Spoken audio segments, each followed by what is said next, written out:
Hello friends, welcome to Angelin Recipe. இன்னைக்கு நம்ம Angelin Recipeல புதுவிதமான மட்டன் கிரேவி எப்படி பண்ணலாம்னு பார்க்கலாம். ஒரு panல ஆயில் ஆட் பண்ணிக்கோங்க. வெங்காயம் நல்லா வதங்கினதுக்கு அப்புறம் நம்ம கொஞ்சம் கருவேப்பிலை கிள்ளி போட போறோம். கருவேப்பிலை கொஞ்சம் அதிகமாவே போட்டுக்கோங்க. இது வந்து நியூ டிஷ்ஷா இருக்கும். இது வந்து கீ ரைஸ் இருக்கனால நீங்க தொட்டு சாப்பிட்டுக்கலாம்.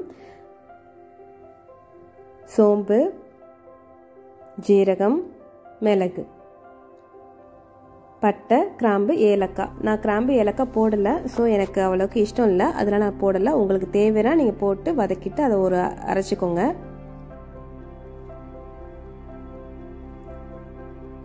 பேனில் ஆயில் ஆட் பண்ணிக்கோங்க.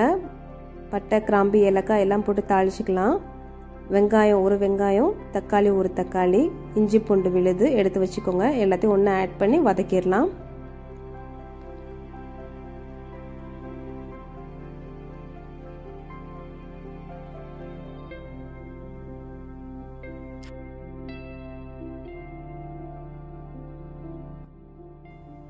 வதங்கினதுக்கு அப்புறம் நம்ம அரைச்சி வச்சிருக்கிற அந்த வெங்காயத்தையும் கருவேப்பிலையும் அரைச்சி வச்சிருக்க விழுது எடுத்து இதில் ஆட் பண்ணிடலாம்.